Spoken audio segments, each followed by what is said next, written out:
I can't tell you how pleased and honored I am to be your coach at the University of Alabama. And I think everybody should take the attitude that we're working to be a champion. That we want to be a champion in everything that we do. Every choice, every decision, everything that we do every day, we want to be a champion.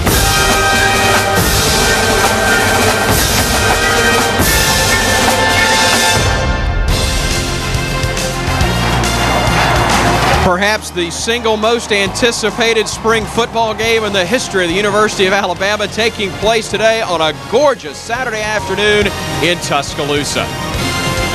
Welcome to the capstone in Bryant-Denny Stadium. Along with Tyler Watts, I'm Chris Stewart. Glad to have you with us as the Nick Saban era officially gets underway. This state has been abuzz ever since the arrival of Coach Saban. In fact, the day before his press conference, things have been basically crazy in the state of Alabama. There's a lot of reason for the excitement. 12 national championships won by this university in its history. One claimed already by Nick Saban. It looks like a marriage made in football heaven. I don't think there's any question. One thing I love about Coach Saban is the fact that he's not talking about the 12 previous national championships here at Alabama. He's talking about his goal is to bring home another one. This Crimson Tide football team returns some talent. Not a lot of depth, but some talent. That's another reason for excitement, and certainly it will begin at the quarterback slot where John Parker Wilson should be even more comfortable going into his second year as the starter. I think what's so amazing is the fact that last year he is the question mark on the offensive side. Now all of a sudden, just a year removed, he's the leader of this offensive unit, so it's going to be very interesting to see what kind of numbers he can put up this year. It would be wonderful if we could bring some eligibility back to the third member of our broadcast crew. George Teague will be roaming the sidelines for us today. George, welcome to our broadcast. But Simeon Castile is a guy who'll try to follow in your footsteps somewhat. Certainly a guy that Nick Saban and staff will call on very heavily as truly the star based on the terminology in the secondary. Yes, you're right. First of all, I want to say I'm glad to be here. It's great atmosphere going on out here today, but let's talk about Simeon for a minute. He is a great, tremendous leader, first of all. His coverage skills are impeccable. You know, he's going to bring a whole lot of things to the table. One, he caused a lot of turnovers, 6 interceptions, I believe, last year. And he just brings a lot of fire to it. Nick Saban can use these guys with Coach Steele where he can cut off half of the field. He is going to be a big factor for this defense. Thank you, George. More than 50,000 anticipated here at Bryant-Denny Stadium for A-Day. Crimson versus the White. We'll get it started right after this on CSS.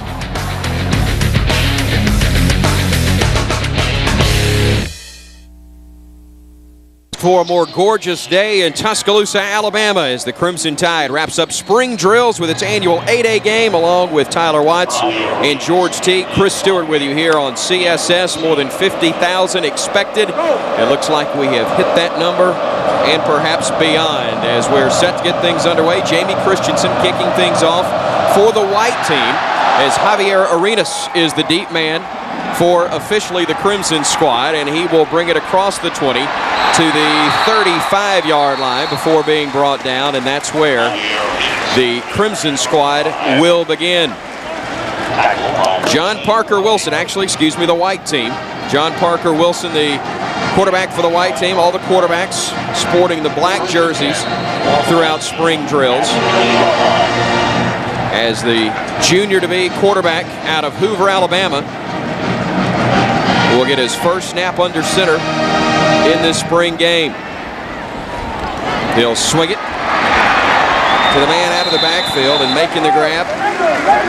Terry Grant getting the start, Tyler, and a young man who had a great spring last season but did not see a lot of action on the field during the regular season. He got on a lot during special teams, but he's another guy this year that's going to try to move just from simply special teams to actually getting on the field during offensive possessions. Baron Huber lining up at fullback as you see Nikita Stover going in motion. The give is to Grant, and he'll be stopped just shy of the 40-yard line and the first down marker. Some different looks on the defensive side. First of all, with the new defensive coordinator and Kevin Steele, and also some new faces along that defensive front that we'll be talking about over the course of our broadcast today. The give to Grant again, trying to get to the first down mark, and he did. That was an area where Alabama struggled last year, the third and short situations, be they out in the middle of the field or third and goal inside the red zone, areas that were definitely an issue a year ago, but that was part of what Coach Saban talked about coming into this year. It's a brand new slate. It's a clean slate. Did not want to dwell on anything from last year, giving everybody a fresh opportunity in the spring, and a lot of guys have made the most of those opportunities.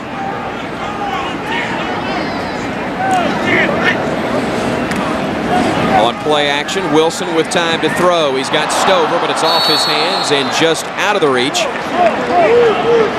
of Lionel Mitchell, who is the closest defender to the football. And again, this is a defense where you'll see the corners get called on an awful lot, Tyler, to certainly be the lockdown guys so that you can throw more pressure with about an 8-man pressure in the front. And that's always been Saban's philosophy, whether he's at LSU or wherever, was the fact that you want to isolate the two guys on the outside so you can put maximum pressure inside on the running game and on the quarterback.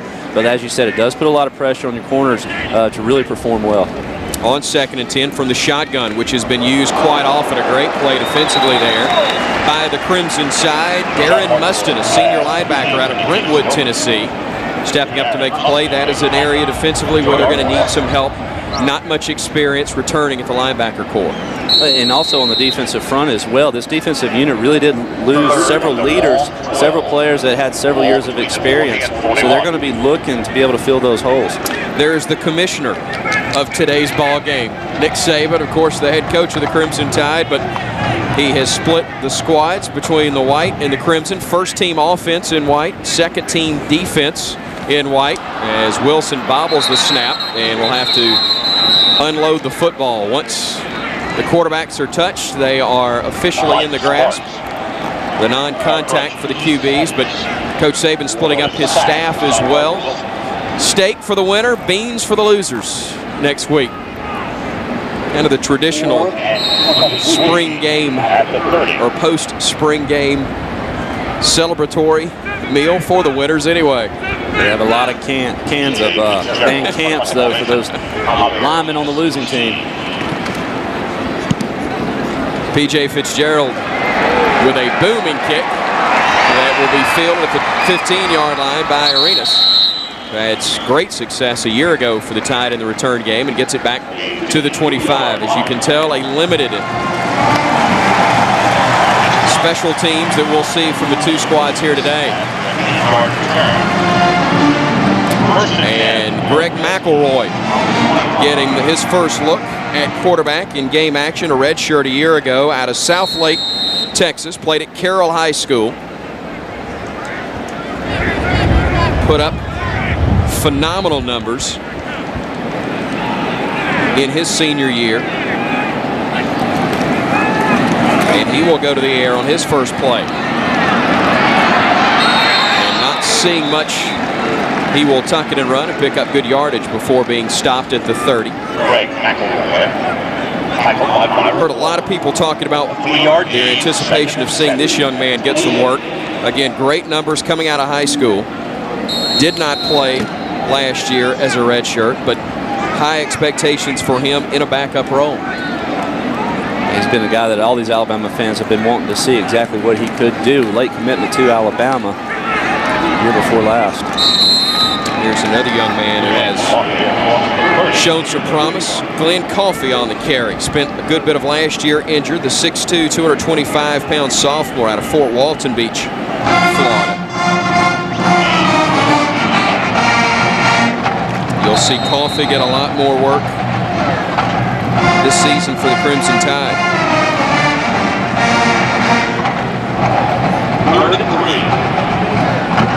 3rd and 3 upcoming.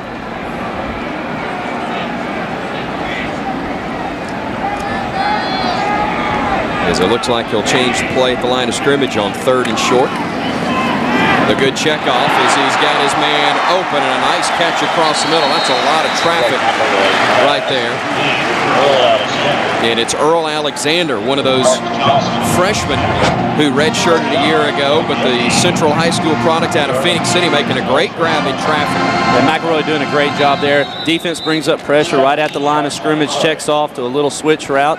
underneath slant. Nice play that time, nicely executed. And the throw on the money from McElroy. As the Crimson squad moves the sticks, and on first down, another throw. A dangerous pass to the boundary, but broken up as out of bounds on the play was Mike McCoy. Sophomore, saw limited time last year out of Rankin, Mississippi, Northwest Rankin High School product. And in coverage, pretty good job on that side for Marquise Johnson, the 5'11" sophomore out of Sarasota, Florida's Booker High School.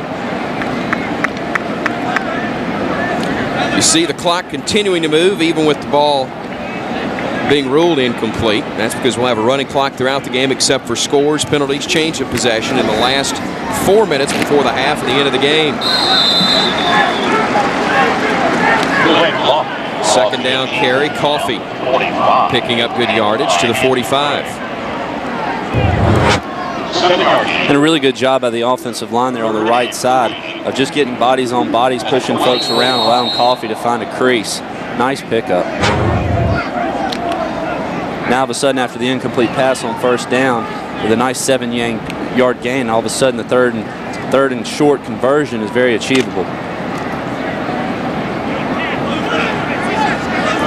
One of the things that Crimson Tide head coaches emphasized is not necessarily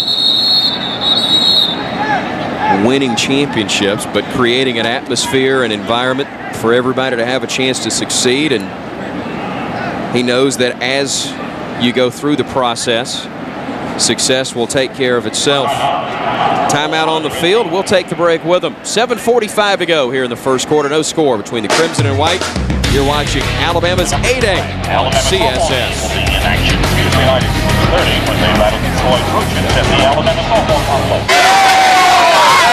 Welcome back to Tuscaloosa, along with Tyler Watts, George T., Chris Stewart back with you at Bryant-Denny Stadium. The Crimson and the White meeting in the annual A-Day game in Tuscaloosa. They have just opened up the east side upper deck to accommodate this growing crowd as Greg McElroy's pass is complete to McCoy across the 40 and down to the 39-yard line as the Crimson squad starting to move. And you see now the only section of stands left to be opened.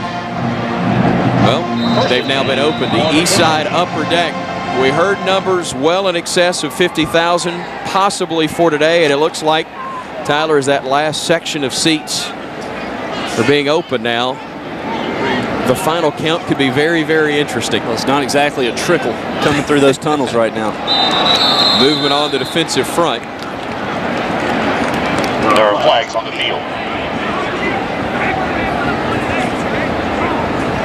Steve Shaw, our referee, as offsides against the defense is called. A busy spring, not just in terms of X's and O's, not just in terms of player development, but trying to create a mindset. Nick Saban wanted to develop a total program, and that includes improvement as a person, student, and player for his student athletes, basically trying to help them build a future and launch their careers beyond what just the game of football will bring them. And he talks about how the process is as important as the final destination. As McElroy's got it, and it is incomplete, broken up nicely right around the goal line. Is reaching up to make the deflection was Javier Arenas, who was used in special teams last year, but you see his speed there used in the secondary. And all he wants to do is get on the field, get more touches, more looks. And anytime you have an athlete on your sideline, you have to find a way to get into the ball game. Arenas with a couple of punt returns for scores last year. Out of Tampa, Florida's Robinson High School, sophomore. And on the pitch, Coffee trying to get to the corner. Breaks a couple of tackles before getting just shy of the 30. They'll spot him around the 31, and it'll set up third down and short. Brandon Fanning making the stop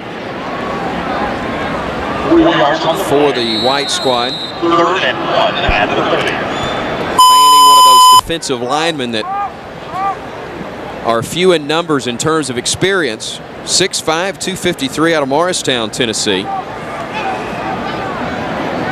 Saban wanting to reestablish Alabama as a recruiting area for his squad, but also around the southeast, as you had near disaster for the Crimson squad there. That pass broken up as you had blitzing from the corner.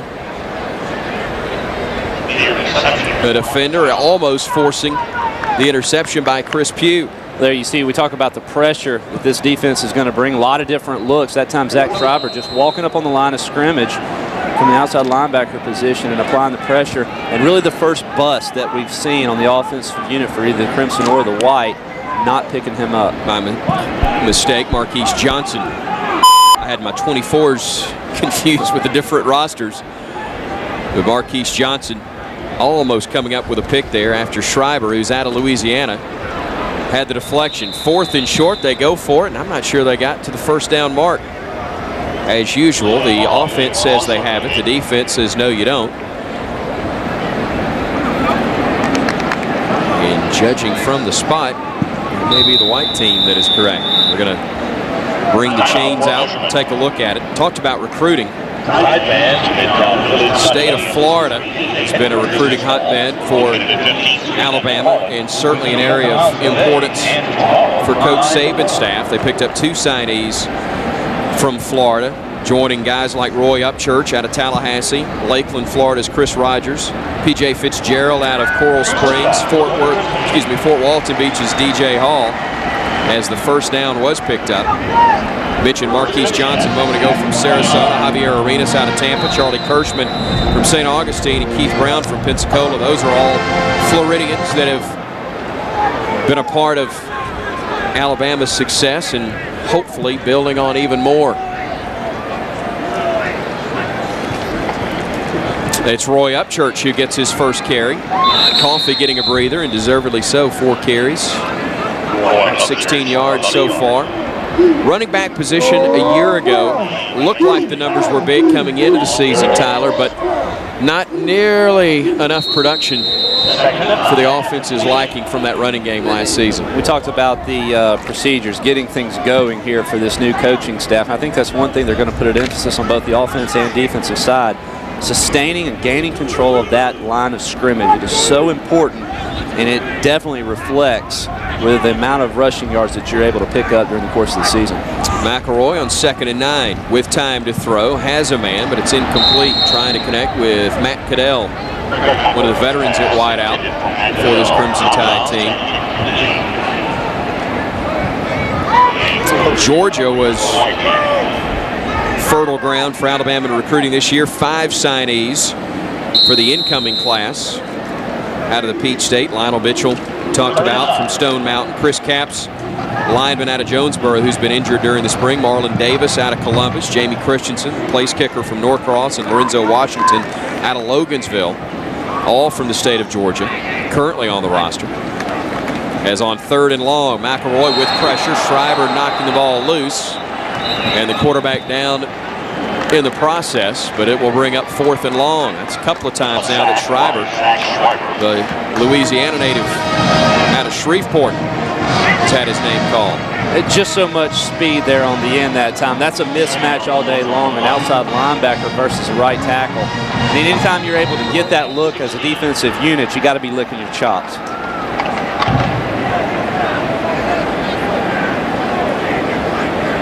Schreiber is set out of Shreveport. Also had a signee from the state for the incoming class. As now the Crimson squad will have to punt. Again, Javier Arenas set to return for the Tide, as Fitzgerald once again will come on to kick. Sophomore out of Coral Springs. Stoneman Douglas High School will kick this one into the end zone, and it will be a touchback with 1:45 left to go in the first quarter. Scoreless here in Tuscaloosa as A-Day. Almost 15 minutes complete here on CSS.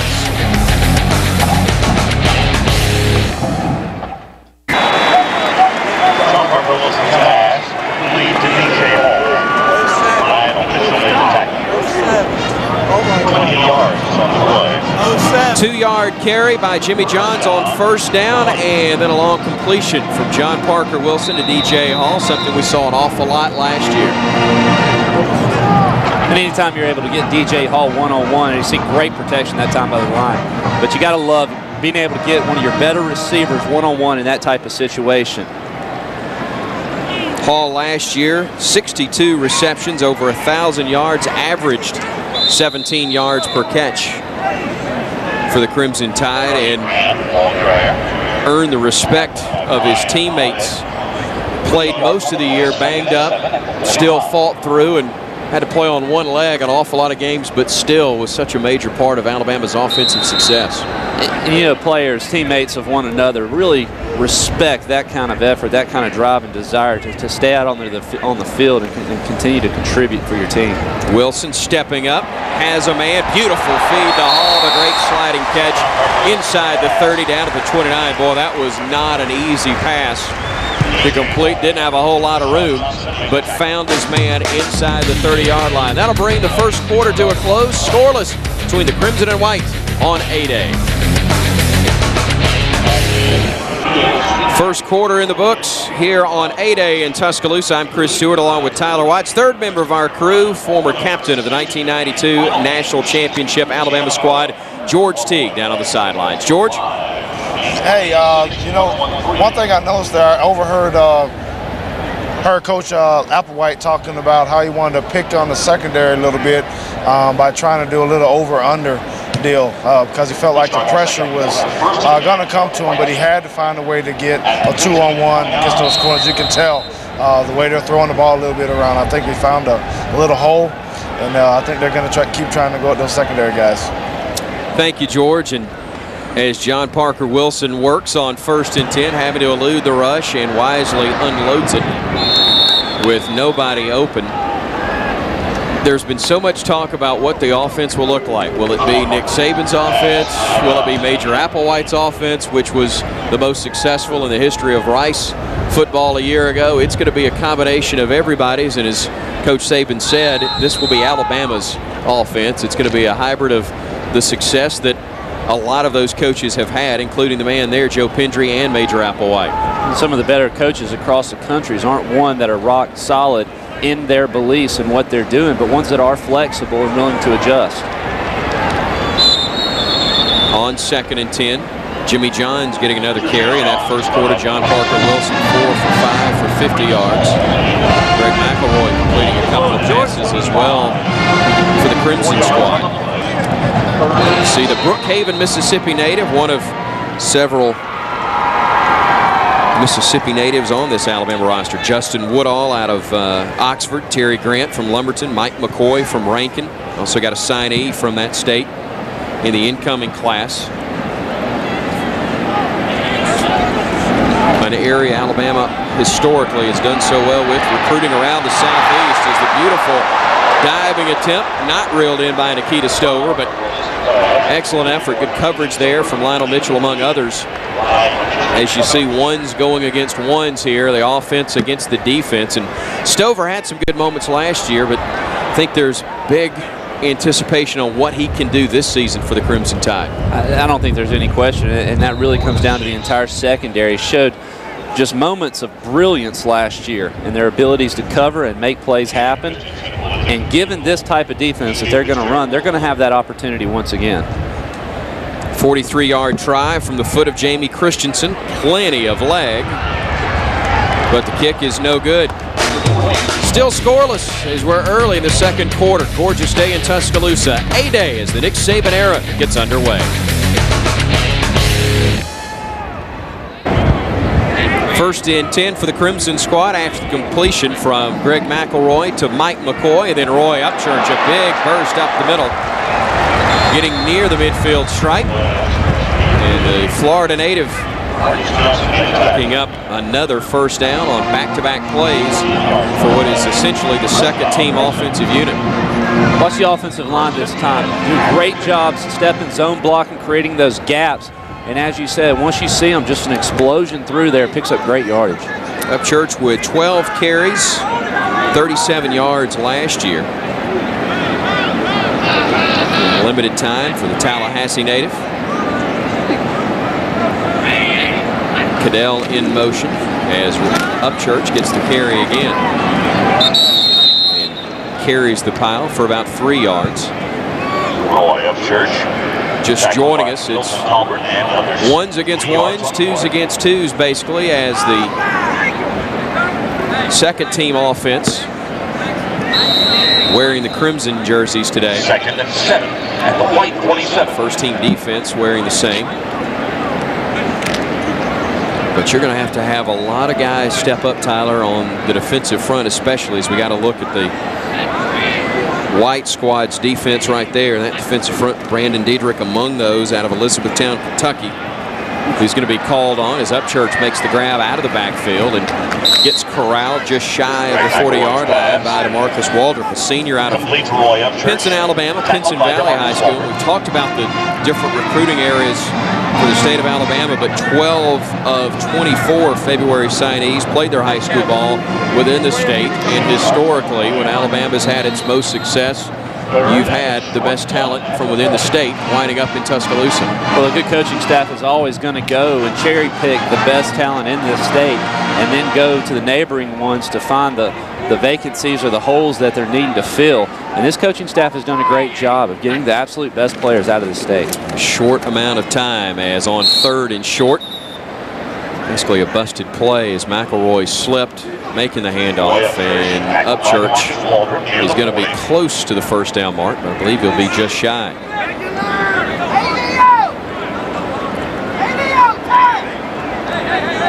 Tell you what's been fun, though, during just the course of this game so far is you're seeing a lot of mixture on both offensive and defensive sides. It's amazing how much work and how much they've been able to put in just the 14 days of practice that they've had.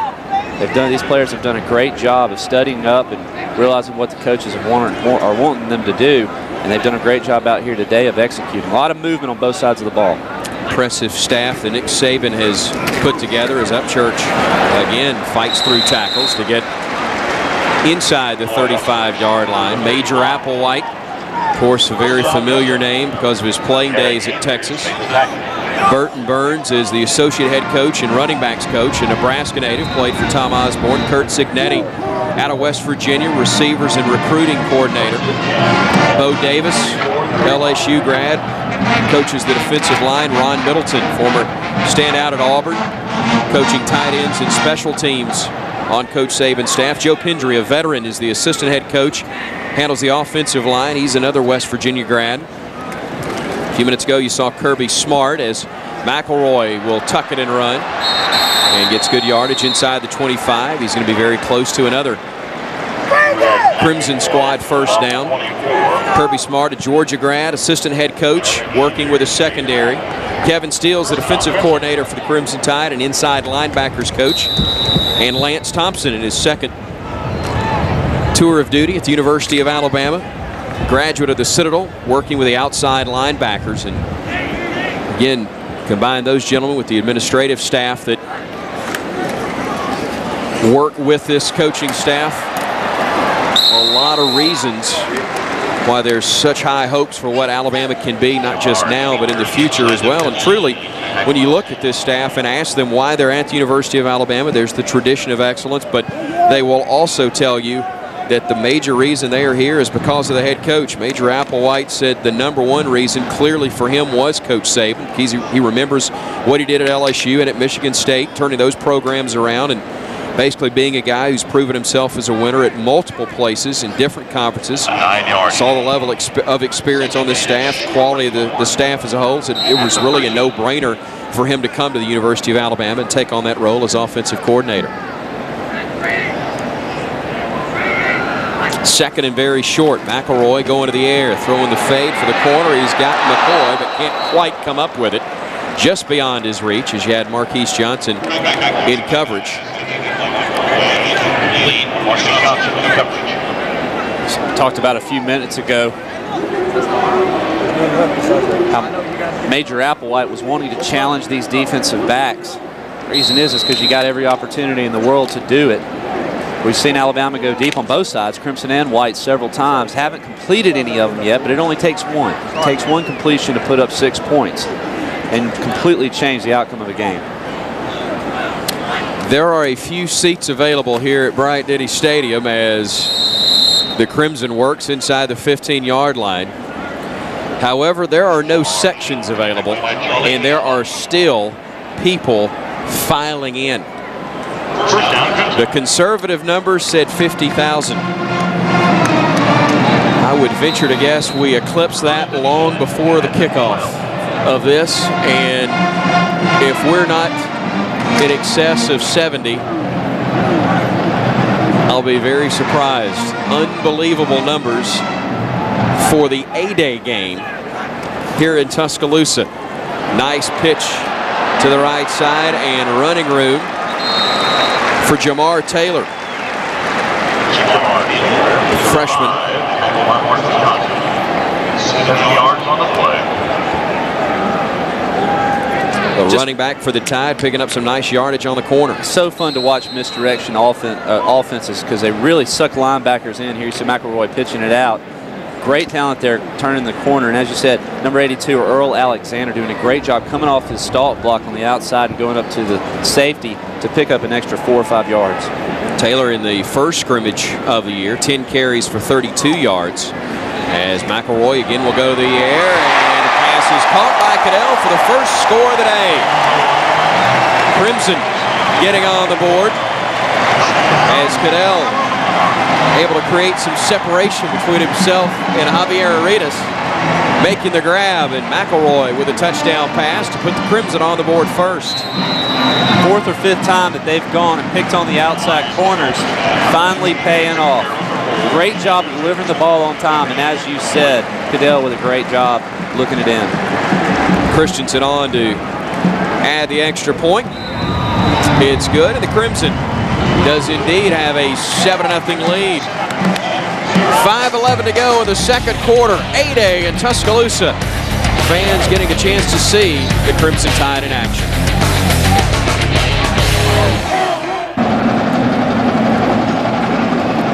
McAdory High School product, Matt Cadell on the receiving end of a 5-yard touchdown pass from Greg McElroy, as the Crimson squad gets on the board first on A-Day. Athletic Director Mal Moore taking in not only the ball game, but I think also looking around at all of the people that have filled and continue to come in to Bryant-Denny Stadium, as Arenas breaks a couple of tackles, but they'll spot him down back at the 28-yard line. As basically it's two-hand touch for quarterbacks and the return men in special teams. Some limited kicking, and frankly, Tyler, with this type of scrimmage with so much anticipation, you may not see a kicking game at all, but you're seeing about half of what you might see from a usual kicking game within a regular contest. You can see your numbers are down to begin with. Trying just to put something together, and you don't want to get anybody hurt. Just trying some things out, see who can play. Wilson dumping it off to Terry Grant, who had a few carries on the first series offensively for the White squad, which is listed as the first team offense. Important designation, but yet that is always subject to change, and a lot of work to be done in the fall when practice gets going. As the pass is complete, down inside the 40 to the 35-yard line. Nice grab on the receiving end. Preston Dial making the catch. Tight end out of UMS Wright High School down in Mobile. Preston coming from the tight end position. You see a busted coverage there on the defensive side, but a good job. It's all about recognition, noticing what the defense is doing and taking advantage of it.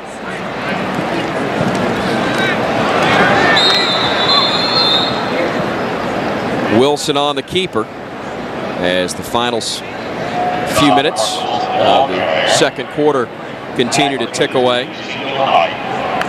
Talk about the expectations, and one of the things that Coach Saban's emphasized is the fact that it's more important that you're able to take these expectations, sort of bridge them into the process of what it takes to be successful. He talks about that national championship he won at LSU and how his seniors, when they came out with their goals, Tyler, never mentioned winning a national championship or a championship of any type, but they listed several goals in terms of the process that got them to where they could contend and eventually win a national title? Well, the bar has to be set at some level.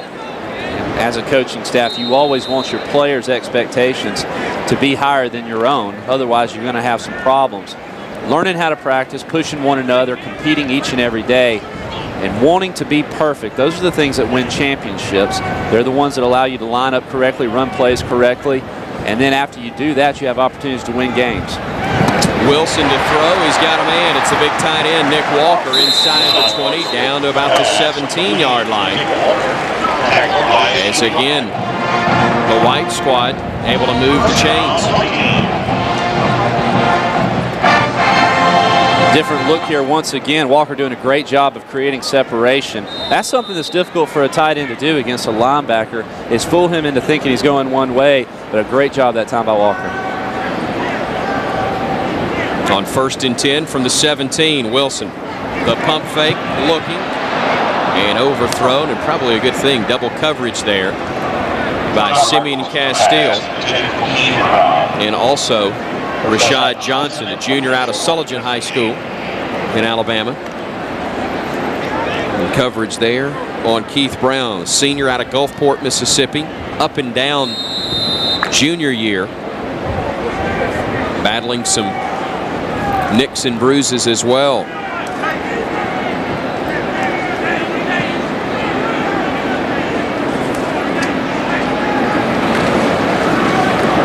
Wilson, after slipping, throws high, and that one's broken up as Johnson again was in coverage.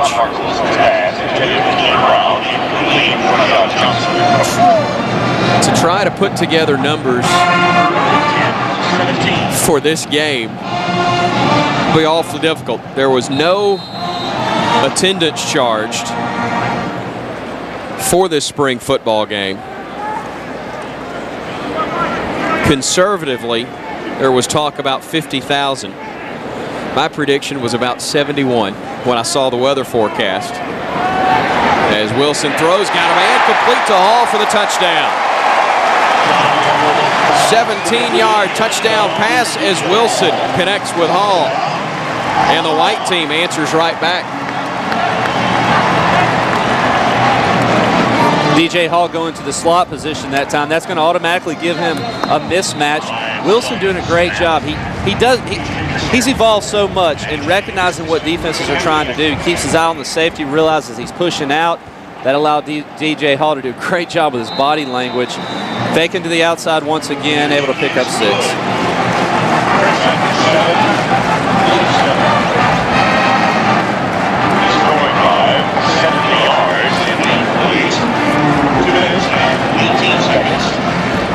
If you're looking for exclusive multimedia content on the Tide, you need to join CrimsonTradition.com. From live games and press conferences to exclusive features, CrimsonTradition.com offers the only true inside look at Crimson Tide athletics. If you live out of the state of Alabama, this site was made for you. Get the latest multimedia info on the Tide anytime.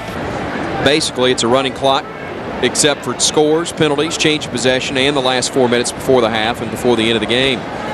McElroy again dropping it across the middle. He's got a man. It's complete and good yardage for Lowe again across the 40 up to about the 43-yard line. Jonathan Lowe, who just had the reception a few moments ago, or excuse me, the return just a few moments ago, with good yardage and another first down. Both offenses able to move the ball well, and it's kind of that catch-22, Tyler. You're excited to see the offense move the ball, but you go, hey, what might be wrong with the defense? Not really sure there's a lot of concern about that at this point. A lot of it's just evaluating these players, put them in different situations and see how they respond. Pass intercepted as on the deflection, Justin Woodall, the sophomore out of Oxford, Mississippi, able to make the diving pick. And so the white team will have possession again in a tie ball game, 7 apiece. Great job that time of concentration. You see a lot of movement here in the secondary. Different looks are going to be given at the snap of the ball, and then the defenses are going to rotate into different coverages. It's going to be an exciting defense to watch this year. One that can make a lot of plays, as we talked about early. It's going to put a lot of pressure on these players. I don't believe we went to the replay system. I think we went to the Saban system. The commissioner has overruled the call, and Coach Saban said it's going back to the Crimson squad. Apparently it was juggled and falls incomplete. And so the Crimson squad will have it again. 2nd and 10 from their own 44. McCoy again to the air, McElroy again to the air, and the pass complete. Is going up high for it was Earl Alexander. Javier Arenas made a tackle. First down, Christian. Stay with us as the half comes to a close. George Teague will get a quick word from Coach Saban as he heads to the locker room. What will be a 15-minute halftime. With the Crimson squad trying to take the lead in a tie contest, 7-all, as they'll dump it off underneath. Taylor again with running room inside the 25 and tripped up as they'll spot him right at the 25-yard line. But again, they move the chains and will hurry with 1:10 to go before halftime. David Ross that time with a great block coming from the left guard position, able to get out on that screen pass. Didn't make great contact, but just enough, as you said, to get Taylor on down. Ross out of Homewood High School, played for Bob Newton. Great success for that Homewood High School program over the years, a number of state championships. McElroy off the mark there. Basically, you had, I think, Lowe who zigged when he thought he was going to zag, and it falls incomplete. See, the numbers not too bad, as McElroy getting his first snaps, doing so in front of more than 80,000 and counting here at Bryant-Denny Stadium today. It's been absolutely amazing, the atmosphere that has been set and the excitement that is surrounded around this football team. Now this would have been a fun spring game to have played in. I talked the other day, I didn't think there was such a thing. On the give, Taylor again with about a yard, setting up 3rd and short with the clock ticking under 40 seconds and continuing to move, and now a timeout will be called as the Crimson squad will talk things over. Coach Saban bringing a 91-42-1 record as a collegiate head coach to Tuscaloosa. Most recent college head coaching job, a stint for 5 seasons at LSU. Of course, won a national championship, 2 SEC titles, 3 Western Division crowns, 2 Sugar Bowls, and a Peach Bowl during that time. CSS is looking for the ultimate in college sports. Send us your 2-minute video why you and your school offer the ultimate fan experience in the country. If it's good enough, you may make it onto our website and even onto TV. Visit css-sports.com/ultimate-fan for more details. You combine the championships, as we mentioned earlier, with Alabama's 12 national championships. You understand why everybody's so excited here. Past performance, really the truest indication of future results. So you put together Alabama's tremendous success with Coach Saban's results as a head coach, and just seems logical that we should produce some amazing results for the future of Alabama football, Tyler. Well, and once you're able to experience that and get a taste of what it's like to win championships, you crave it more and more. You know how to do the little things that are going to give you that opportunity to win. And as you said, you just get hungry for it and are able to push one another. Next thing you know, you're winning championships. You're winning SEC West Divisional championships, and move on and play for the big one. You know, makes this place great. They've produced so many titles, but Coach Saban focusing his attention on adding to the legacy, not just resting on the pass, as the 3rd down throw intended for Cadell comes up incomplete. It is indeed a new era in Tuscaloosa as they try to build on the 12 national titles, 21 SEC championships, and 92 first-team All-Americans that have been produced here at the University of Alabama. Saban looking on as Jamie Christensen will try his 2nd field goal attempt of the day, missing on his first try earlier from 43 yards, this one from 42. The hold from Fitzgerald, the kick is up. And the kick is good. So a 42-yard field goal gives the Crimson squad a 10-7 lead with 23 seconds left to go in this first half. That'll help his confidence just a bit.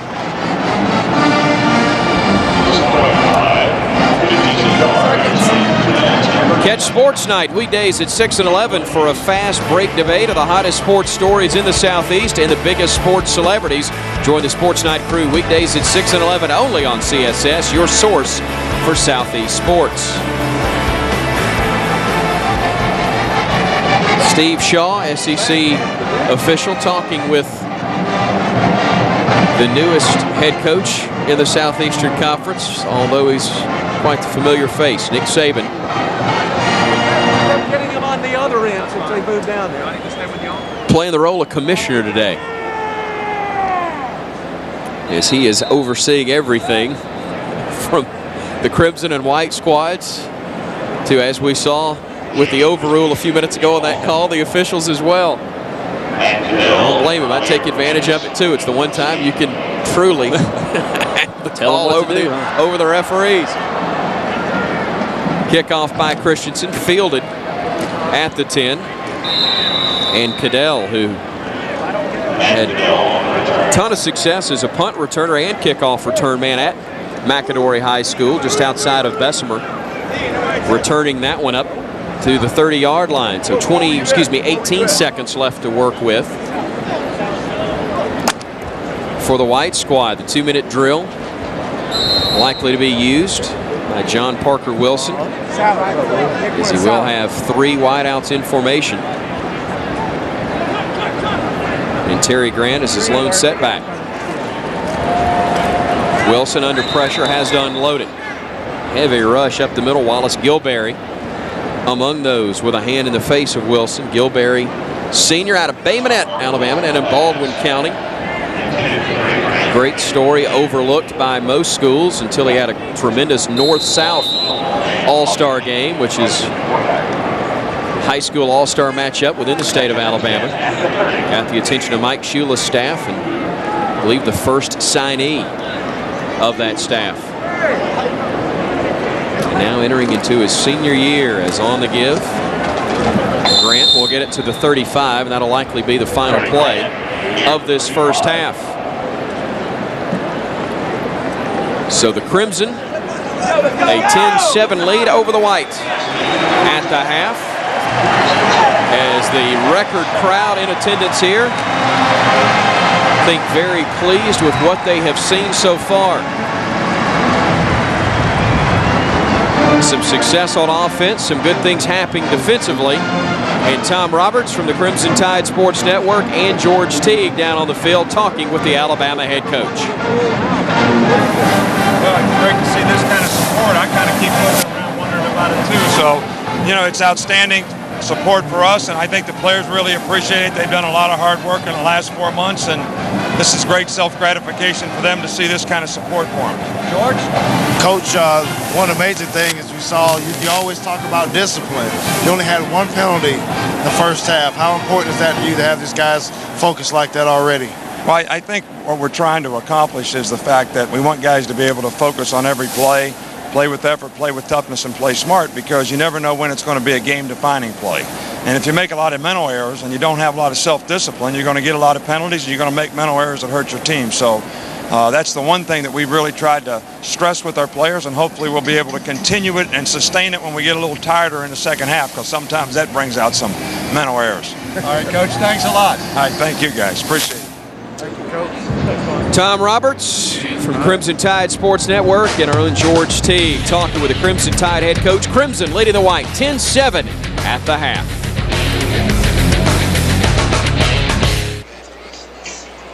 Thank you, Tom. Alabama's Crimson and White meeting on A-Day. Record numbers in attendance. Glad you're watching here on CSS, your source for Southeast sports.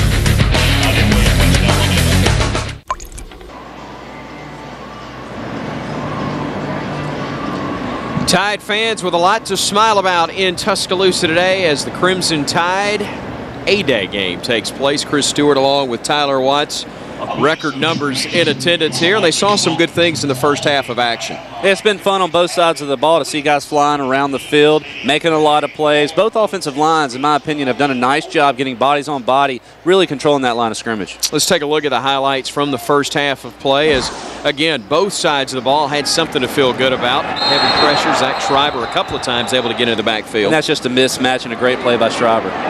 Missed opportunity on a pick there from Marquise Johnson. However, the Crimson offense on that connection from McElroy to Cadell getting on the board first. The white team answering right back, though. Familiar hookup, John Parker Wilson to DJ Hall, and then Justin Woodall with an interception there for the white team.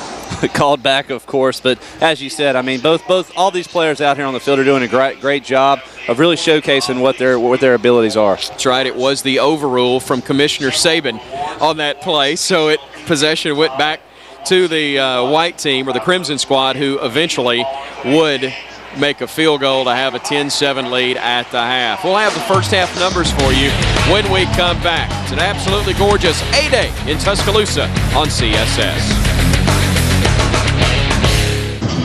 10-7 our score at the half. Crimson leading the white, along with Tyler Watts and our sideline reporter George T. Chris Stewart with you here on CSS.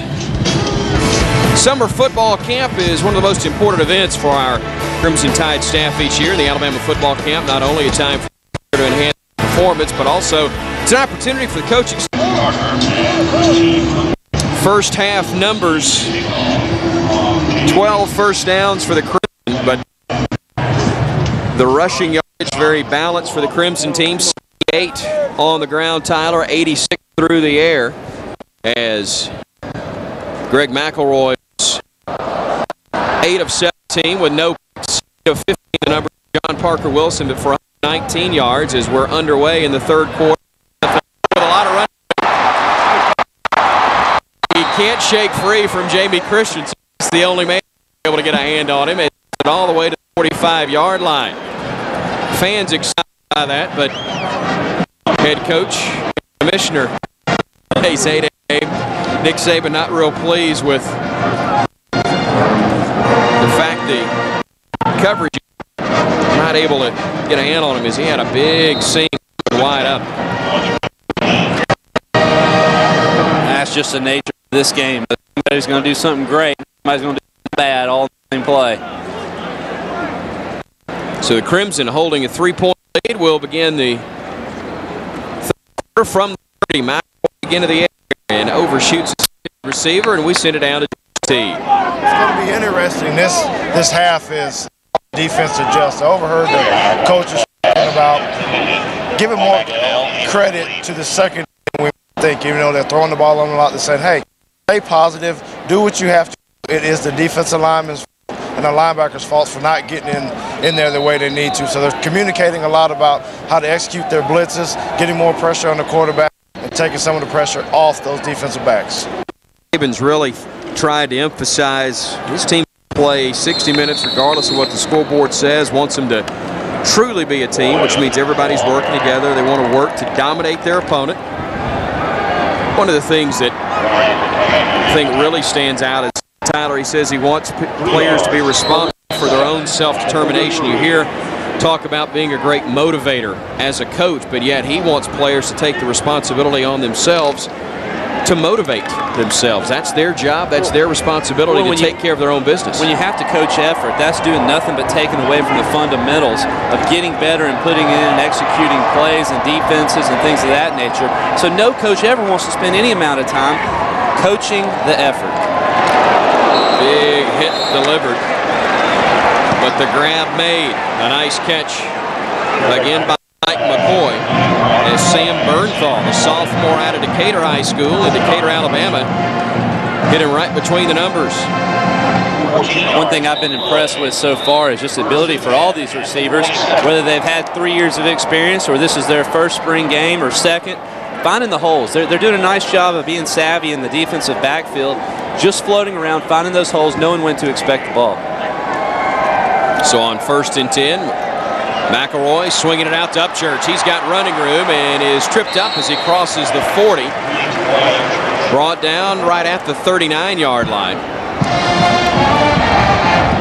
Really and truly, that's one of the more difficult throws for a quarterback, not to harp on just the quarterback play, but having the rush coming right in your face and be able to swing the ball out, hit him in stride. That's what gives a running back in the flat an opportunity to pick up even more yardage, is when he doesn't have to break his stride.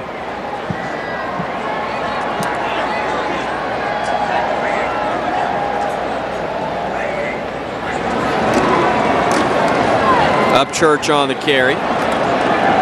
And he fights his way through.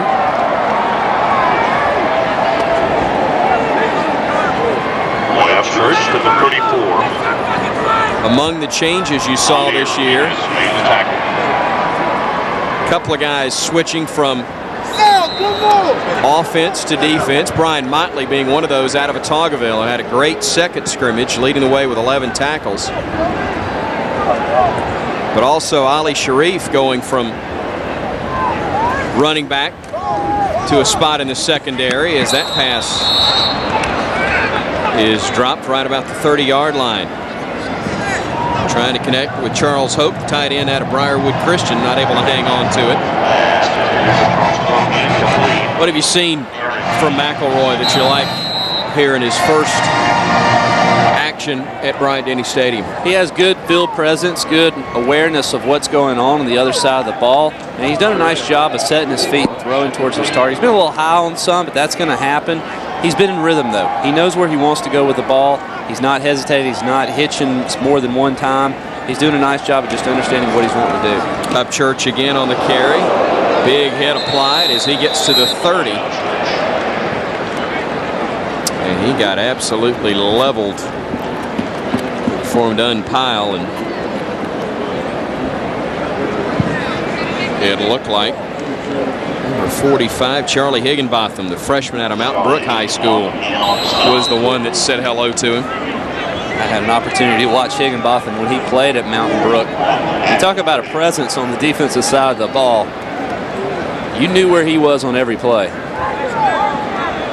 Talk about McElroy has done. It's kind of falling right in line with what Nick Saban has said about his team as a whole this year. They aren't where they want to be, but they have had a very productive spring. And things have been played pretty close to the vest. This is the first scrimmage that coaching staff has allowed not only the media but the fans as a whole to see more than small glimpses. And that's another reason you see such a phenomenal crowd. And if you're just joining us here on CSS, they started with the lower bowl available to everyone in the west upper deck, which is on our side of the field where our cameras are, the direction from which our cameras are shooting. Then the north end zone upper deck was opened up. And now every seat available is open at Bryant-Denny Stadium, and yet they are still standing on the walkways all throughout this beautiful stadium. And they have, in all likelihood, exceeded capacity of more than 83,000. We won't tell if you won't. McElroy on first down with time, looking for his man, but overshoots Mike McCoy, the intended receiver. Had him, but a little bit too much on that one as it falls incomplete.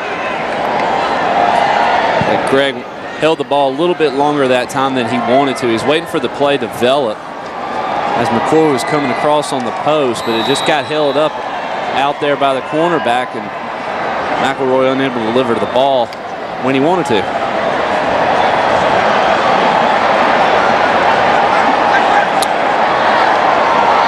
And they have started the wave, just adding to make it more like a fall Saturday here in Tuscaloosa. Upchurch making the grab and fights for yardage inside the 25, but tripped up as it gets to the 23-yard line. You ever seen anything like this?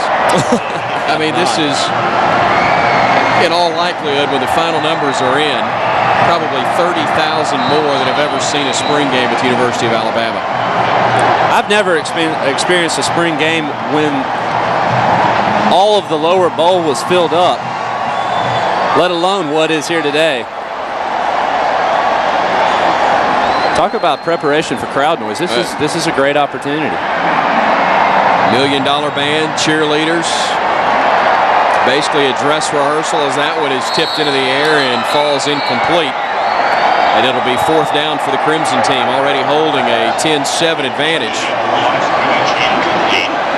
But Jamie Christensen will be called on to try another kick. There's the 2003 National Coach of the Year. He's voted by the Associated Press, also earned the Paul Bear Bryant National Coach of the Year honor and the Eddie Robinson Coach of the Year award by the Football Writers Association of America.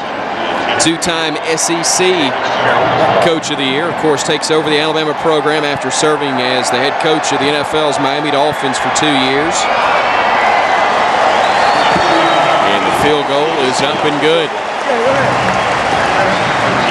So 13-7 now the score as the Crimson holds a 6-point advantage.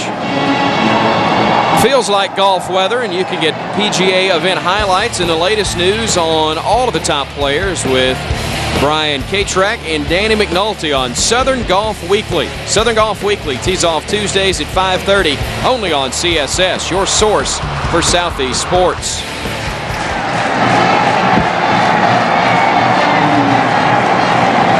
And Nick Saban had seen Tuscaloosa on more than one occasion, but seeing it as a much more friendly environment as he comes in as head coach of the Crimson Tide.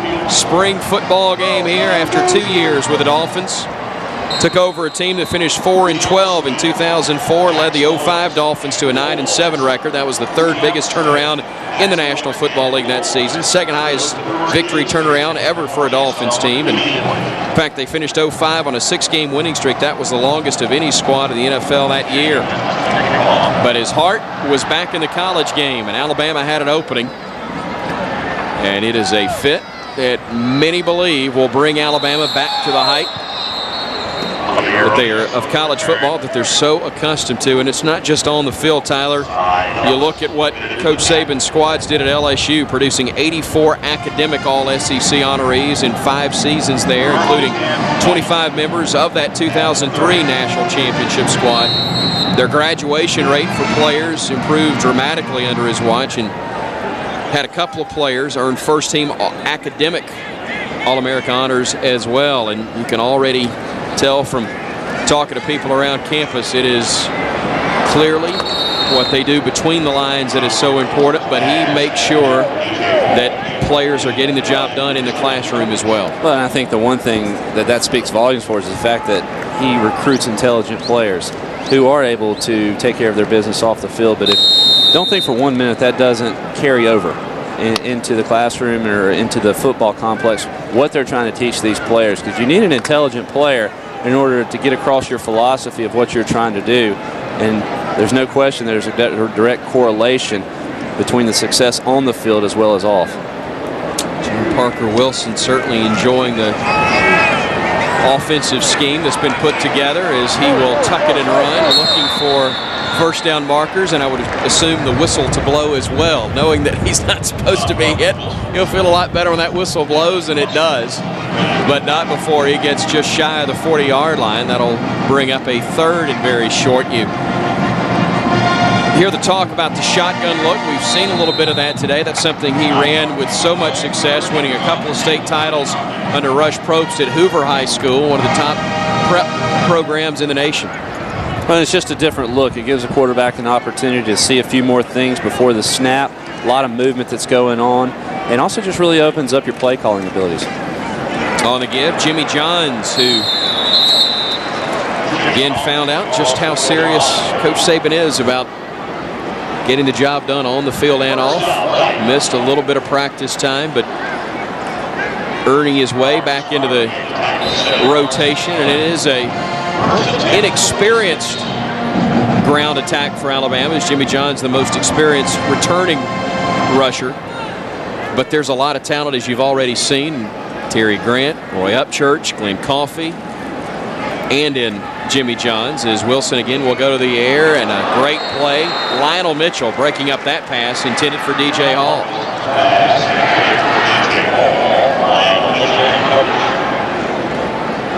Just an incredible job that time by Mitchell,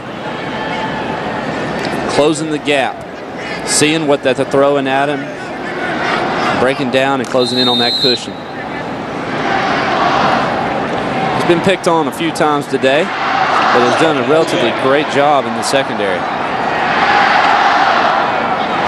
Trying to build some continuity on that offensive front as well. I haven't talked a lot about him today, and that's probably a good thing, Tyler, because you've had success as a nice grab is made across the middle and a chance to bounce off a couple of guys. Keith Brown, the senior from Gulfport, Mississippi, getting another first down for the White squad.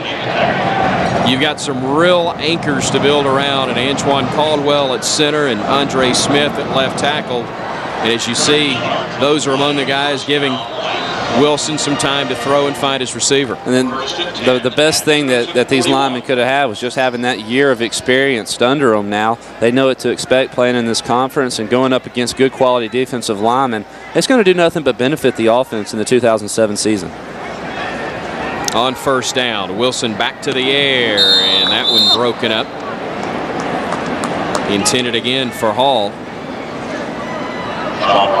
But good coverage by Marcus Carter, senior out of Fort Payne High School in North Alabama. Able to create some problems there. And 2nd and 10 from the 41-yard line will be the next play upcoming for the Tide White squad.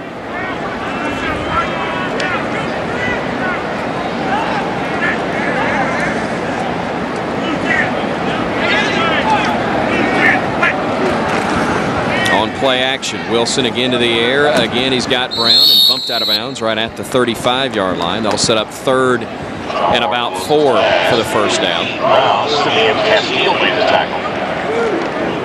Hard to believe we are right around the corner from that September 1st opener against Western Carolina.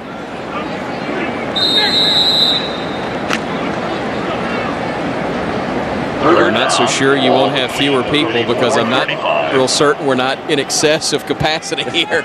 We'll have to have tickets for that one. But no admission charge for this incredible A-Day game where, again, Bryant-Denny Stadium is at capacity and beyond. Nice grab in traffic made by Preston Dial, the tight end, making his 2nd catch. 6'2", 240, a freshman out of UMS Wright High School down in Mobile. Well, that's an area that Nick Saban had a lot of success with in recruiting during his time at LSU and trying to reestablish his dominance down in that southern part of the state. Just the ability to have several tight ends as Alabama is going to have this next season. We're able to come in and contribute. It's a very difficult position to defend because you don't know what's coming, the run or the pass, and if you have one that's capable of doing both, it really cause a lot of headaches for a defensive unit. Under 2 minutes to go in the 3rd quarter with a running clock as Wilson throws. He's got Stover, and he's got the grab for the touchdown. Beautiful throw and catch. John Parker Wilson to Nikita Stover. And the Hartselle, Alabama native with the touchdown, giving the White team a tie ball game at the moment, a chance to take the lead. Great job this time on the play action. You like how Alabama's running play actions early in the season. Nikita Stover doing an outstanding job in the secondary of getting open. Prince Hall was coming with heavy pressure, as you see, up the middle from the linebacker spot, but Wilson able to put a little air under it.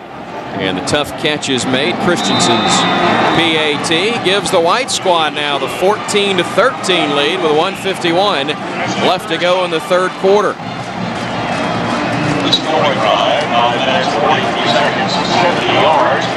Tyrone Prothro wearing number 4. Along with the man who made the touchdown grab. There's Prothro. Again, young man who is trying to work his way back from that horrific ankle injury suffered a year and a half ago in the Tide's victory over Florida. Tell you what, a young man who in really only 2 years certainly made his mark, and we're all hopeful that somehow, some way, he will make his way back to the playing field, but continuing to rehab after another recent surgery, trying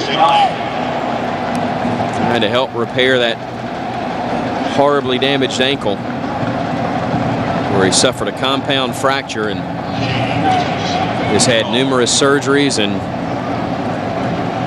basically constant rehab ever since, but continues to have an impact on this team on the field, be it at practice or in a game situation like this, encouraging and teaching these younger receivers. But hopefully at some point we'll see him back on the field where he was nothing short of spectacular in a very short amount of time.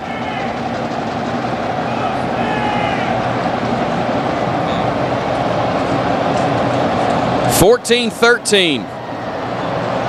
The white team leading the Crimson with 1:51 left to go in the half. Or excuse me, in the third quarter of this 8A scrimmage. It's Christensen's kick, fielded by Lowe inside the 5, and he will be tripped up. Jimmy Johns on special teams somewhere. He made an impact his freshman year, a guy that told Mike Shula's staff, I want to play, I don't care where it is. Really was a quarterback coming out of high school in Mississippi, but learned how to play the running back spot and was a huge contributor in special teams. He's really done a good job ever since he's been here at Alabama of just helping out wherever he's been asked to. As you stated, just wanted to get on the field.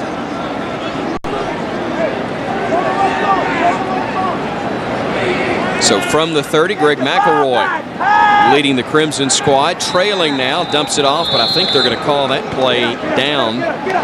Back inside the 25-yard line is Brandon Fanning able to get a hold of the quarterback, and that will give him credit for the sack, as again the quarterbacks are off limits as far as contact in this scrimmage, as they have been throughout the course of the entire spring.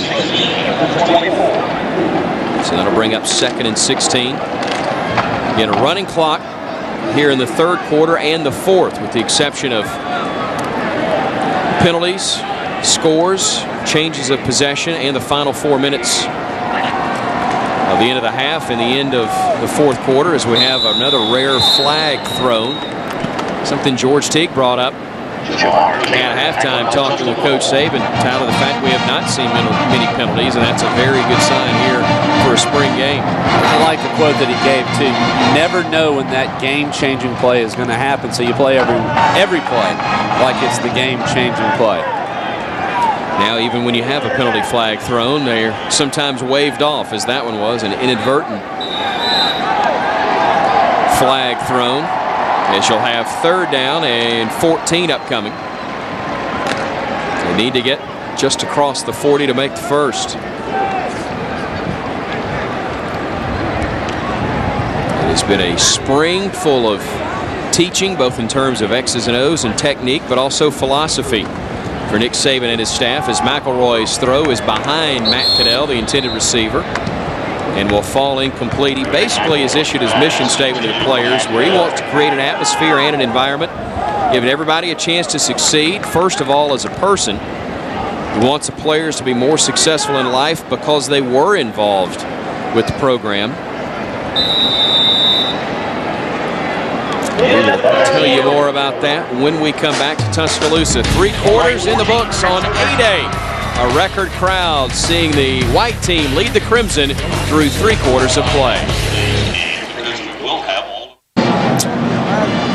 Along with Tyler Watts and George Teague, Chris Stewart back with you in Tuscaloosa, where 14-13 may be the score, but the numbers everybody is talking about right now at Bryant-Denny Stadium and will be across the country for likely weeks to come. 92,138. That's your attendance estimated, as every section was open at Bryant-Denny Stadium. 92,000 the capacity, 92,138. And Tyler, they had to lock the gates midway through the second quarter because there was nowhere else to put anybody. There's no more room in the end. That's absolutely amazing, and it did look like a game day atmosphere out on the quad and walking up to the stadium. You saw the tents pitched, grills out, folks walking around watching TV, just like a game day Saturday. So on 1st and 10 from the 40. Wilson on play action, looking. Goes up top, he's got a man, and I believe it's Stover that makes another grab. He just caught the touchdown moments ago, and now makes the catch at the 25-yard line. Well, all the pressure from the secondary being applied at the line of scrimmage, so Nikita Stover, all he has to do is break that containment after the 5-yard mark, and he's wide open. It's just a matter of John Parker Wilson dropping it in before the safety can come over. So again, Wilson and Stover connecting. As on 1st and 10, Jimmy John's the lone setback with wideouts to each side. Again, play action. Again, Wilson to the air, but nobody open. Tries to buy a little time, finally will air it out and wisely throws it about 3 rows deep. John Parker Wilson's pass out of the zone and incomplete. So the junior out of Hoover High School will reload. Basically, the secondary doing a great job in coverage because there was not a lot of pressure on him from the defensive front. And once again, I think that speaks of what this offensive unit has been able to do up front, really working and gelling together. They're finding some things that they're able to do, and it's really allowed John Parker Wilson a lot of time in the backfield today. So on 2nd and 10, Wilson to throw. The grab by Grant and able to shake free from the initial hit. You had Chris Rogers, the sophomore out of Lakeland, Florida's Evangel Christian High School there, not quite able to wrap him up. They get the big loss, but still stopped him a couple of yards shy of the line of scrimmage.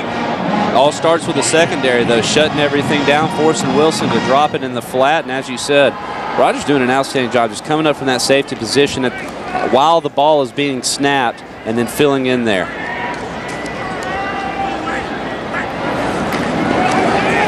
On 3rd and long, Wilson looking. He's got a man. It is dropped, broken up in the end zone as he was trying to connect with Darwin Salam, the senior out of Madison, Alabama, in Sparkman High School.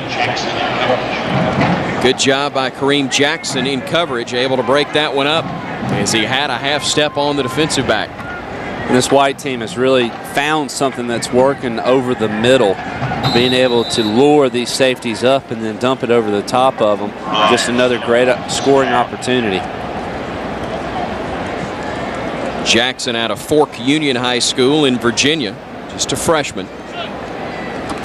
As we'll have a 41-yard try that is up and good. Lee Tiffin able to kick that one through, his first attempt of the day.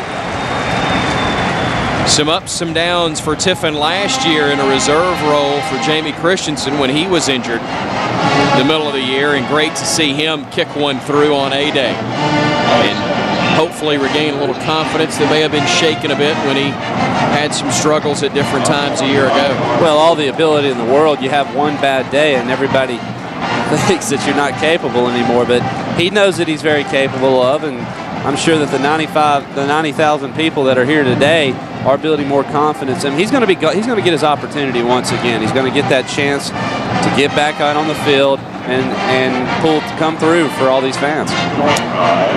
Pretty good numbers so far for John Parker Wilson, who threw for over 200 yards with regularity through the first 7 or 8 weeks a season ago. Well, and Chris, the most impressive stat on that screen there was the one that they didn't show, the one for the interceptions. Yep. No picks thrown by Wilson, and McElroy has been very solid today as well. So 11:55 to go in this 4th quarter. Is the only time the clock stops is when you have score or change of possession. And it will stop in the last 4 minutes in normal situations of this 4th quarter.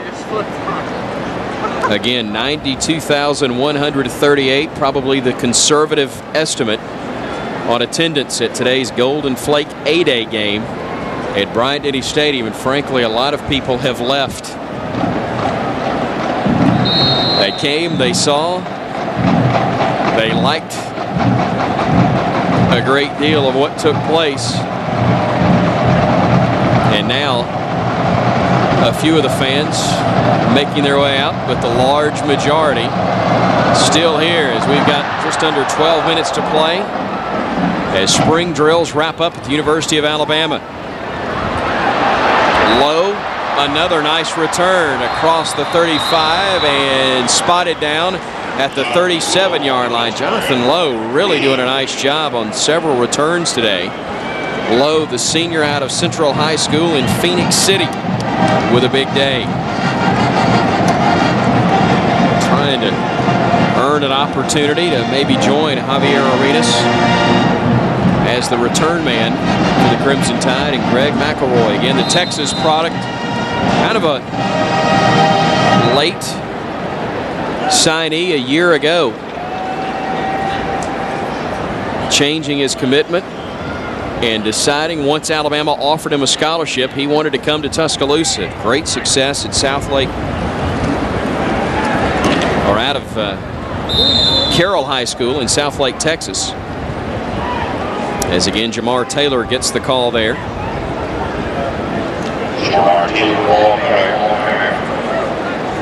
John Parker Wilson getting some congratulations there from one of his teammates, Mike Johnson, sophomore out of Pensacola, Florida, talking things over with him as, again, the white squad leading now 17-13.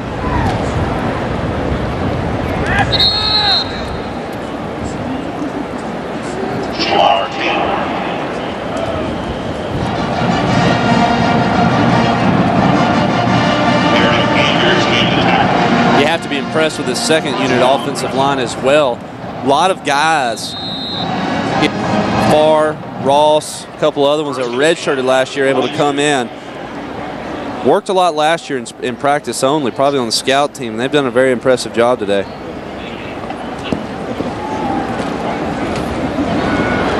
On the delay give, again Taylor getting to midfield as we got the score right. 17-13 is officially the score in favor of the white squad. And again, it can be confusing when you've got some guys wearing crimson jerseys handling duties on both sides, but that field goal try from Lee Tiffin was for the white squad earlier. And with 10 minutes to go, the Crimson moving the chains, trying to again as they've got second and short.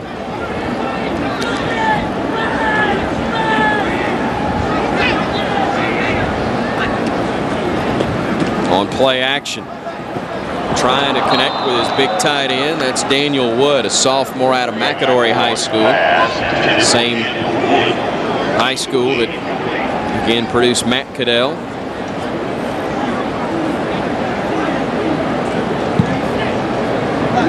But third and short now will be the upcoming play for the Tide's Crimson squad. Saban said if we'd wanted show dogs, we'd put all the ones on one side and put the reserves on the others. But he wanted hunting dogs, so he's got ones against ones, twos against twos, and right now the second team offense faced with a fourth down as that pass intended for Earl Alexander falls incomplete. He's had some good quotes. He's a quotable guy, and you got to appreciate that. I'm sure in the media field that you are, having someone that you can throw a few sayings around. Good quotes, always a good thing. See McElroy's numbers on the day. All in all, not bad. Again, the fact that you have not had an official interception thrown as big as anything right now. As Fitzgerald's kick, another high spiraling punt that will be fielded inside the 15-yard line. And again, Arenas, who I do not believe called for a fair catch until the bowl game last year. True to form, returns that one before being brought down shy of the 20-yard line. We talked about hunting. Whether you're into hunting or fishing, CSS has all the outdoor programming a man can ask for. Catch 2 hours of hunting and fishing shows starting Sunday at 9 only on CSS, your source for Southeast sports. Wilson back in under center. On the give to Grant. Lumbering near the 20-yard line, a gain of a couple. Talked earlier about the mission statement that Coach Saban emphasizes with his team, besides wanting players to be more successful in life because they're involved in this program. Second thing is he wants them to be successful as students, and always tells his players in recruiting that there are two things he wants to see them do when they're at Alabama. Basically, they've got two careers. They've got one on the field, one off the field. One off the field means you've got to graduate from college, and that's the one that's going to have the greatest impact on the quality of their lives forever. And wants the player to have great academic support around them. That's certainly available at the University of Alabama, and truly wants to see his players succeed as students. I know that's always been stressed from your days here as a student athlete, Tyler, but you look at the track record of Nick Saban at his different stops collegiately, Toledo, Michigan State, and LSU. You see that that's not just lip service, that's something he's put into practice. Yeah, it's more than just what sounds good at a press conference with this coaching staff. It truly is, and once again, I think they go hand in hand. You want to be successful on the field, you have to have players that take pride in everything that they do in life, and that is definitely happens to be in the classroom as well. In and out of the hands of Rashad Johnson, who had a chance for the pick there but couldn't quite reel it in, as the white squad will have to punt. We'll look at it again. Plenty of time to throw, and fortunate that this one wasn't picked off. Safeties really have done a great job of flying out, vacating the middle of the field to get down and help out with the corners. So Fitzgerald will now kick for the white squad. High booming kick that Arenas will field at the 30 and be brought down across the 35 at about the 36-yard line. So the Crimson squad will take over. Again, trailing 17-13 with just over 6 minutes to play. We talk about things in life. Nick Saban emphasizes to his student athletes and what he wants them to do in the classroom. The third thing is, obviously, wants them to be the best football players they can be. He wants every guy to reach their full potential as a player. And together as a team, know how important it is to be part of a squad and fulfill your role to the squad as a whole. As McElroy's pass completed Alexander, a converted quarterback, learning to play the wide out position, and gosh, such a big ranging player at 6'4", 200 pounds out of Phoenix City, Alabama, showing some skill at the wide out spot. Yeah, we've called his name several times today. He's done a great job of creating separation, moving around not only down the sideline but also over the middle of the field, as you saw right there. So 1st and 10. And a little pitch to Upchurch. Brought down on a nice play. Brandon Faney again there. And had some help as well. Joel Nix also there to make the stop. Nix, a sophomore out of Hewitt-Trussville High School, Trussville, Alabama. Faney, the sophomore out of Morristown, Tennessee, at Hargrave Military Academy.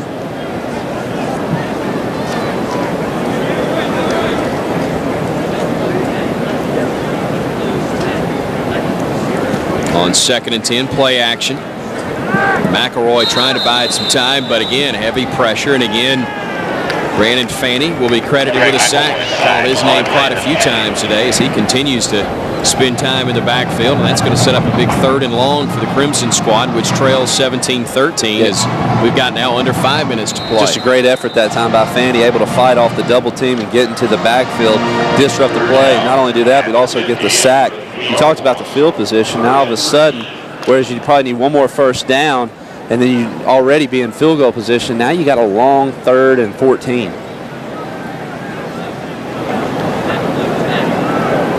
So with 3 wideouts, they'll work from the gun.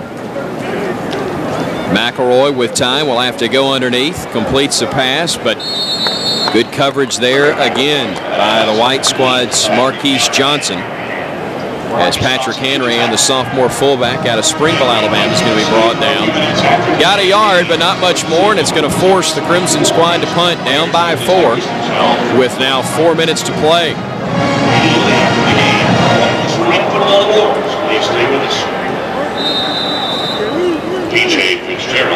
Javier Arenas again dropping back deep to receive. Officially for the white team now.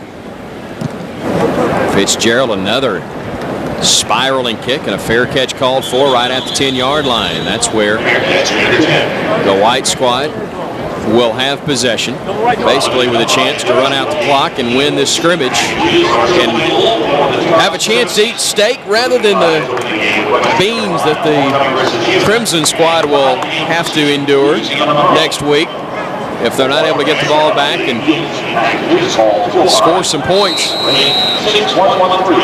you know, all those things we talked about with the mission statement that Coach Saban preaches to his team day after day, the last thing he wants to use all the resources of the University of Alabama to help everybody on the team launch their careers when they've represented the institution that is the University of Alabama. Grant again on the carry, moving the chains as he gets to the 21-yard line. Wants everybody, when they leave the institution, to know that they have done all they can to be the most successful they can possibly be in their lives because of their association with the university, the people that have made the University of Alabama great. Little dump off to Grant there, and good coverage by Prince Hall. He had a great freshman season, but really called on to be more of a leader at the middle linebacker spot this year. He's one of the few experienced guys there. Another spot along with that defensive front that doesn't have a lot of depth. You know, but one thing that all the vacancies are going to create is a competition each and every day in practice, which is going to force all these players to get better. Another pass completed to DJ Hall. Simeon Castile credited with a stop, but not before they're able to move the chain. 16 yards on the pickup, and with 2:47 to go, the white squad moving the sticks again. DJ Hall once again coming from that slot position, and that's going to be a place where he's going to make a huge impact for this offensive system. Is he's going to get a lot of mismatches playing on the inside. It's going to force these defenses to bring in an extra defensive back, and that's when it's all on the shoulders of the offensive line. Grant again on the carry, again with good yardage, again inside the 50-yard line of the Crimson team. They'll spot him at the 47. When you do that, you bring in that extra defensive back, now all of a sudden it's a grudge match up front. I'm going to push you around, we're going to run the ball right at you, and if we're able to do that, we're going to win this football game.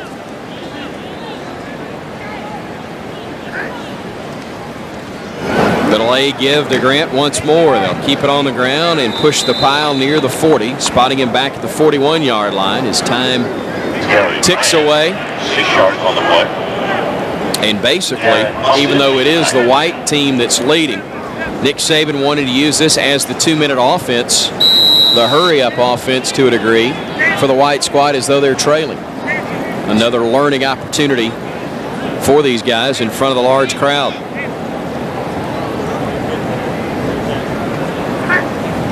They'll work from the gun on 2nd and 4. Wilson going for it all. He's got Hall. He cannot hang on to it. Had it in his hands around the 5, but it falls incomplete. Yet Kareem Jackson in coverage.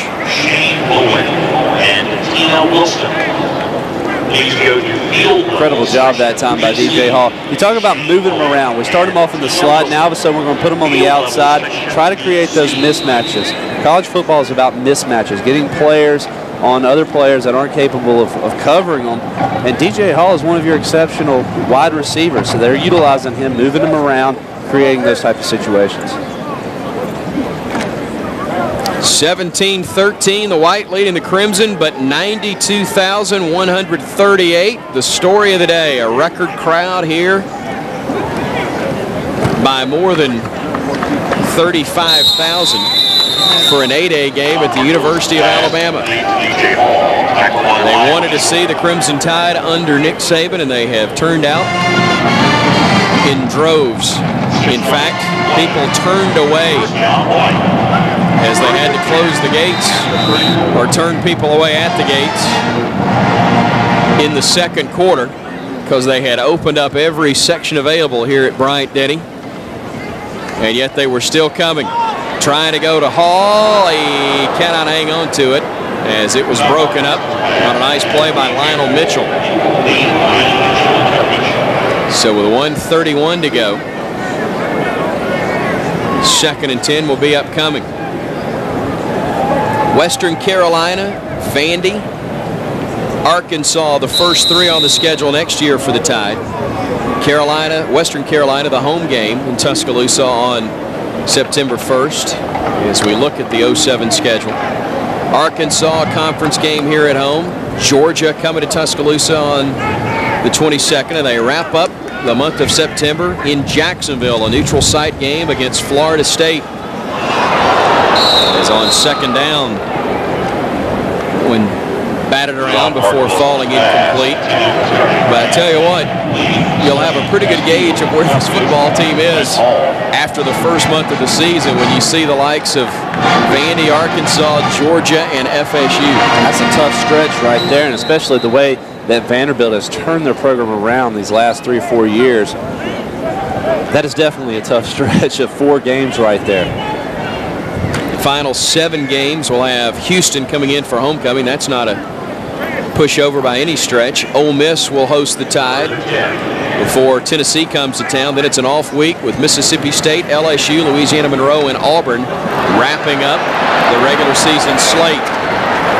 On the grab, Grant, and he will get near the 20-yard line, and that's going to be enough for another first down. So the white team, not only in the 2-minute offense, able to move the chains, but now get within scoring range with 1:17 left on the clock. Both these offensive units have done a really nice job of stretching the field vertically, but also coming back under and taking advantage of that cushion that these defensive backs are giving them. On the delay, Johns, a nice little hesitation, and you see him learn that position. Again, having been a running back, coming to the University of Alabama, then going to the running back slot, learning how to play that position, a little hesitation on his part for finding the opening as he changed direction. Yeah, with a year up under his belt now, he's done an outstanding job kind of learning how to play the position as a true running back, realizing that patience really is a virtue when running zone blocking attacks, knowing where you're trying to go, and if it's not there, waiting for the backside to open up. On play action, Wilson looking, but throwing incomplete, trying to connect with DJ Hall, who got stuck.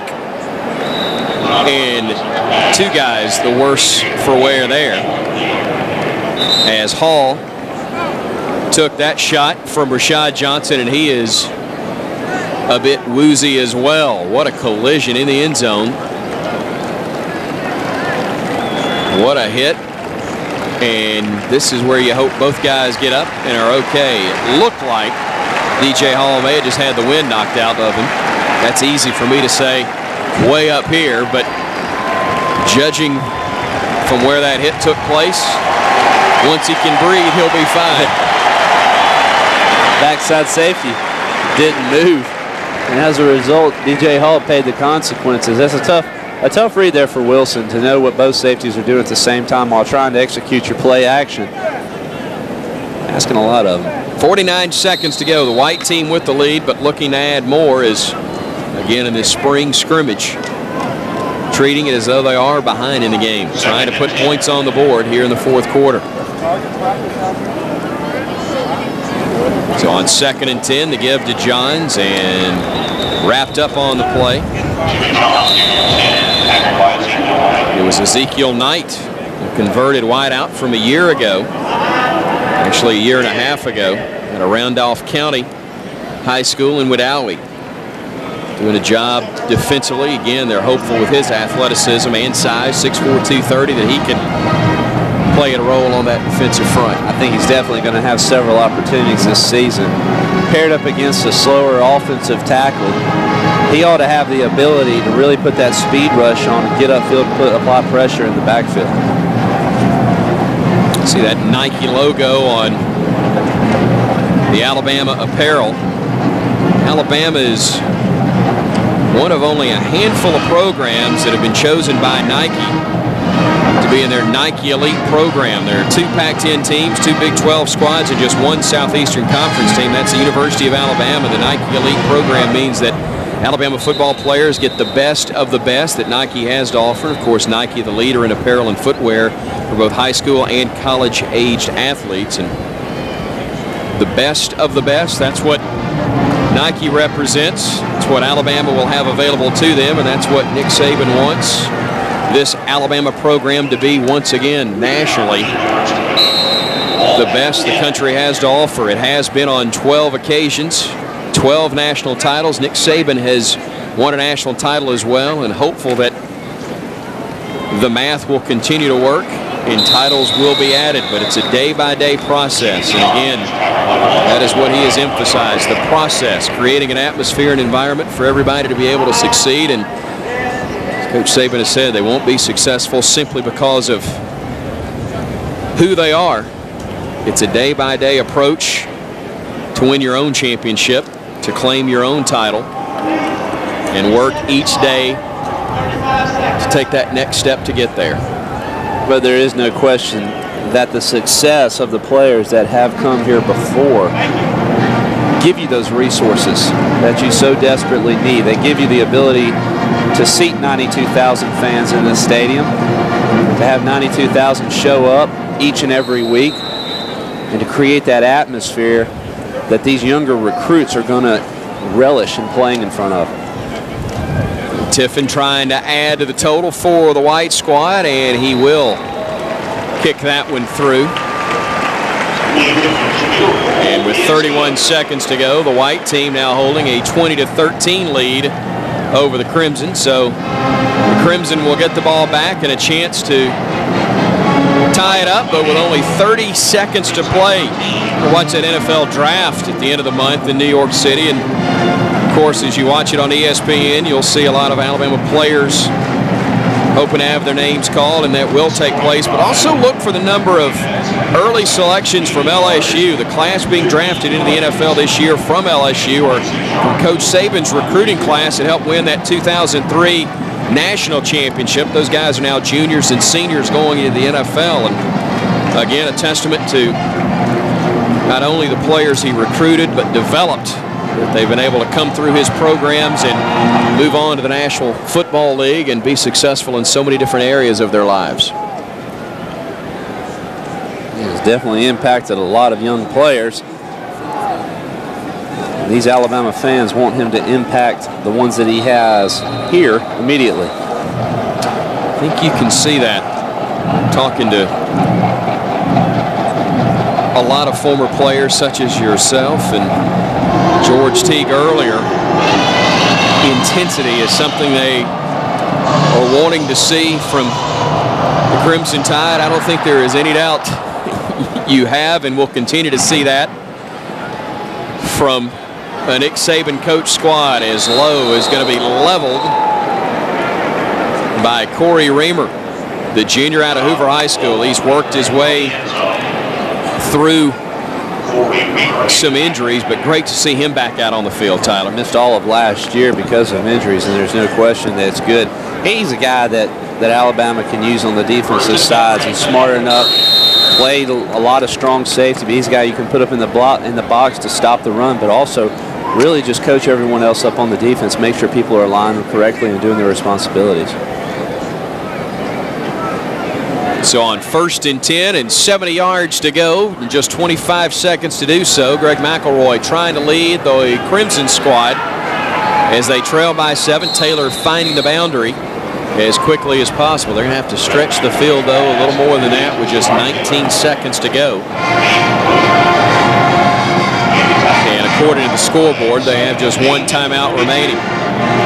We'll see if the commissioner adds another to their ledger.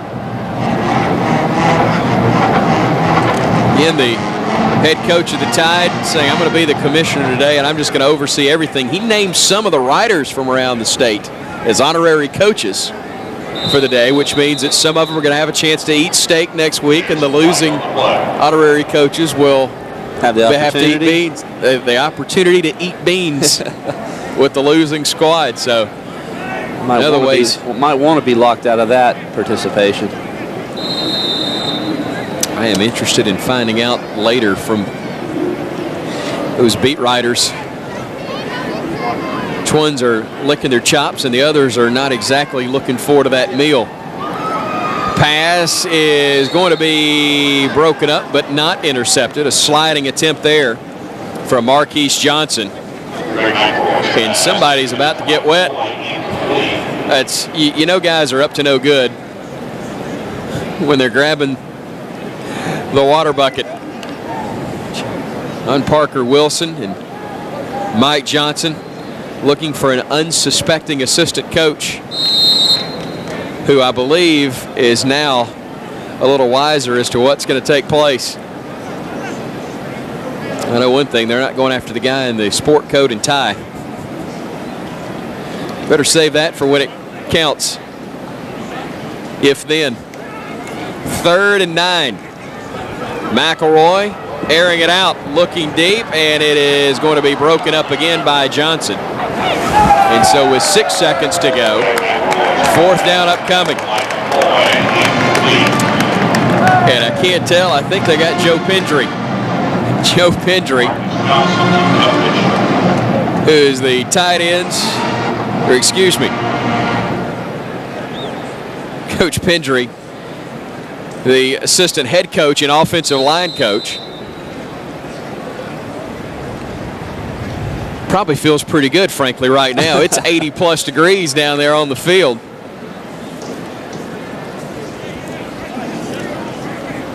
But another veteran who has worked at the college level and in the NFL. Also coming back to the college ranks to work at the University of Alabama. Wanted to be a part of the Alabama tradition and also what he knows and believes Nick Saban can get accomplished as the head man at the University of Alabama. 20-13 our score, the Crimson squad trailing, and they'll have one final play. 4th and 8, 6 seconds to go, and the crowd has thinned considerably. This would be a fantastic A-Day crowd as it is, but trust me, if you're just tuning in, it is less than half of what was here earlier. 92,138, a record, watching Alabama's A-Day game here at Bryant-Denny Stadium. McElroy wanting to unload it one last time, trying to find some time, and throws it incomplete. And that's going to do it. The clock hits 0, and Nick Saban's first spring game comes to a close, and George Teague visits with John Parker Wilson. John, you had a great, awesome performance today. I just wanted to get your thoughts on how it felt playing a scrimmage, an 8-day game amongst 90,000 fans. I thought it was awesome. I didn't, heard speculations all week how many people could be here, and then to finally see this many people come out, I think it's great for our team. I think we had a good day today. Yes, and you've done an excellent job. Just real quickly, I saw Coach Applewhite talking to you, trying to make a few adjustments. Is there anything, some key points he helped you to give you to throw the ball a little bit better? Yeah, well, we're just talking about, I made a couple poor reads, a couple things here and there, but nothing major, something that we can correct pretty easily. All right, well, we wish you the best. All right, appreciate it. Thank you very much. Thank you. Thank you, JP. Thank you, George. Nick Saban's first spring in the books at the University of Alabama. The spring award set to be announced. We'll close things out when we return to Tuscaloosa. 20-13 your final. The White beats the Crimson on A-Day in Tuscaloosa.